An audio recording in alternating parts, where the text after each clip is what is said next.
we're going to do a solution-based model when we talk about your problem. And I'm going to encourage Lenora to talk about the problem. I'm going to help her identify the problem, the actual problem. We're going to develop some well-focused goals, and then we'll use the miracle question to lead us toward a solution or toward solutions and explore for exceptions. And I'll tell you what that means. And then we're going to wrap up. So let's hear again. We had some technical difficulties, so if you want to tell me again, third time's a charm. Tell me, if you would, what the problem is today. Sure. My problem today is that I have lots of things that keep me busy, lots of projects, lots of exciting things that I do, and I barely eke by financially. Okay. And so it's coming to a time in my life when I want to think about retiring and traveling and having my husband be comfortable retiring. Yeah. And having a little more of a nest egg than I have.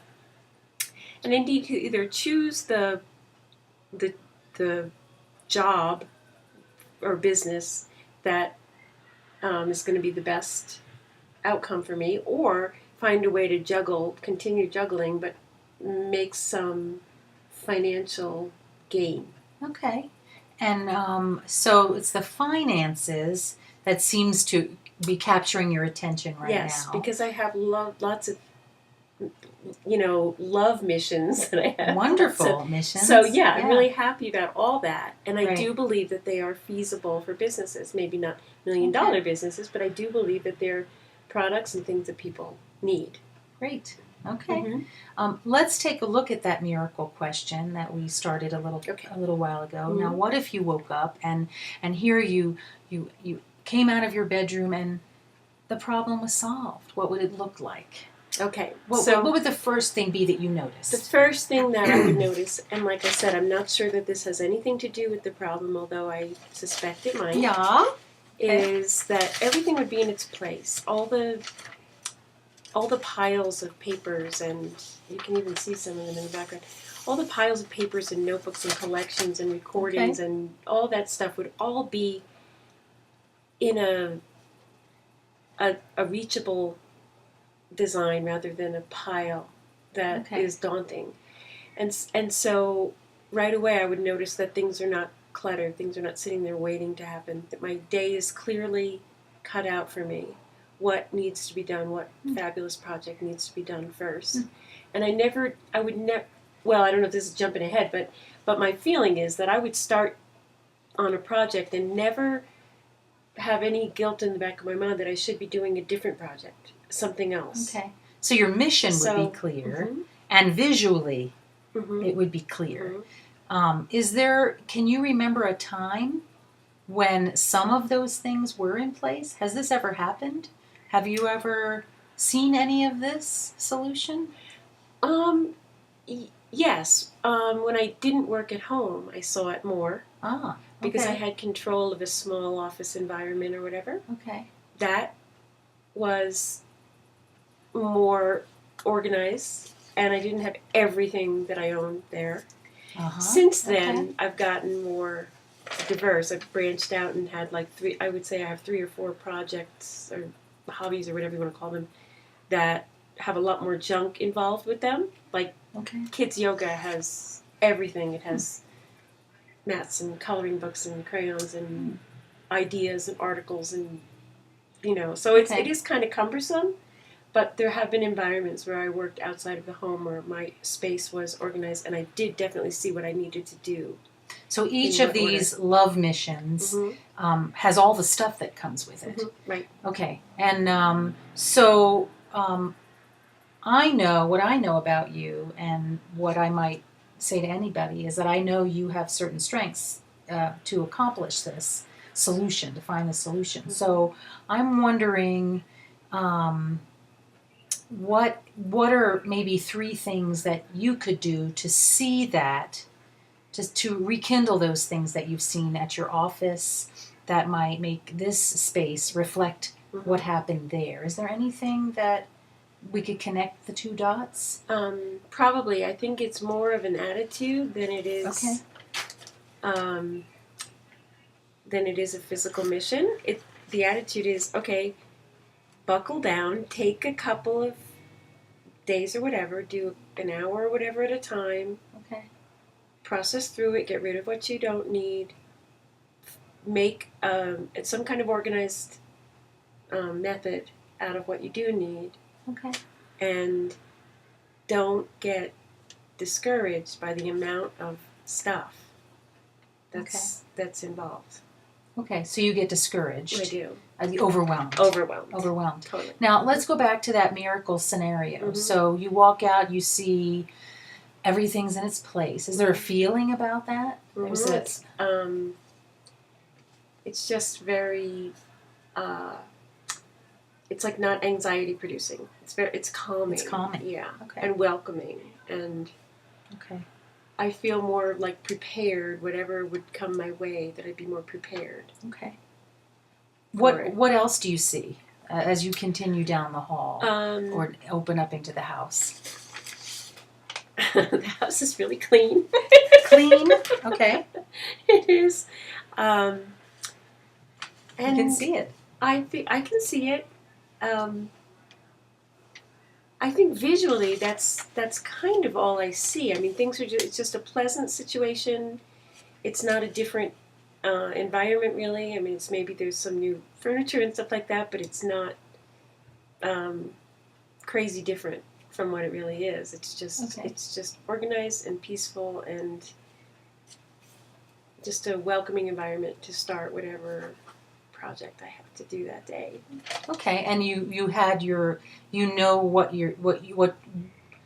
you can easily see what you're going to do that day. Right. So right. Organized and clean. Mm-hmm. Did you say something earlier about taking it setting aside some time, a couple of days a week? Did you say anything like that? That you could accomplish this.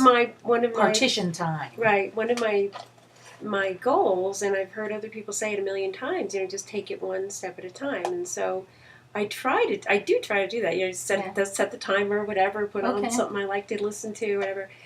But but the whole time I'm sitting there, I'm doing the work thinking, oh, I should be doing that project, or even like a different project. My weeds are out of control, or there's too many jobs. Yeah. And there's a lot of kind of a lot of guilt about that. Okay. Yeah, it's kind of about having too many wonderful things that you do. Mm-hmm. And then not like spending so much time on my wonderful things even that I can't even pull some weeds or shred some papers or whatever it is that I feel I should be doing for my house, stuff like that. Okay. It really sounds like what you need is a clear path. What you woke up to see was you saw a clear path. Mm-hmm. So what's bogging you down is all the other paths, the inlets that are going on. So if you can use your personal resources, whoever they are, and we haven't really explored that because we're probably over time, but to almost like sketch out that path. Mm-hmm. What about resources? Do you have people that can help you with this process, help you stay accountable? Who's in your world? I have lots of great people in my world who would probably do anything I asked them to. I just haven't asked them to do anything, And I definitely could do that. I could say, can you hold me accountable for getting this done by... And not this whole thing done. Not all whole 10 life things done. But can you hold me accountable for getting... all my bag lady stuff organized and itemized and photographed and all that can I and then I could put it away and know where it is and know where everything is, but then I can have it not scattered all about but in order somewhere. Is that your top priority business? Not right now, no. Okay. I think my graphic design business needs to be probably my number one business. Okay. For the amount of time that I put out and the amount of funds that I can charge, I think it's a better fit that, yoga's not a big money maker, even though I love it. But I think the graphic design business is probably where my biggest skill and my biggest, benefit to the public would be. Have you known that before? Do you know? Have you thought that before? I've thought it before, but not as much as I just thought about it now, because I have had a couple of requests from people, and as I'm doing them, I'm looking at the project saying, wow, this is really a great job. Like, they're getting a really good deal on this, I'm saying. And I don't even know if they know it or not. Like, they just kind of expect it. People expect graphic design to just kind of drop down from the heavens and it's perfect. But so they may not know the back end of it, but when I look at it as this is an awesome project, like I really took the biggest elements and I made it really eye-catching. So I you're feel pretty good now at like that. I'm really good at that. Yeah, I am. And you could charge good money for that. I could, and sometimes I do. Sometimes you do. Okay. When I'm not doing it for free, I usually do it for good money. Okay. Okay. So a clear path for that job that has surfaced to the top is maybe more jobs of that sort that you can charge money definitely. for. And asking, one of my resources would be asking some of my clients who are really happy, and they are really happy, to write a review for me. They would do it in a minute. So reviews, cool. Sure. And what about help me get referrals? more referrals. Yep, absolutely. Great. Well, because there are so many wonderful facets to you, we couldn't quite scratch the surface. But I did hear you talk about your primary graphic design business. Some simple things, getting reviews and referrals that might start paving that way for a clear path, because that's what it sounds like you need, is a clear path. Yeah. And physically and emotionally. Yeah.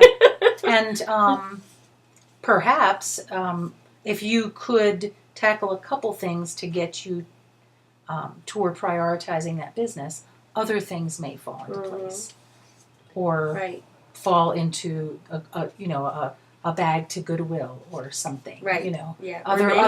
Or many, whatever it would take to declutter. But first things first. Mm-hmm. So thank you. Thank you. Thank you. Okay, so let's stop. 12. Oh, look at that. 56. Is that too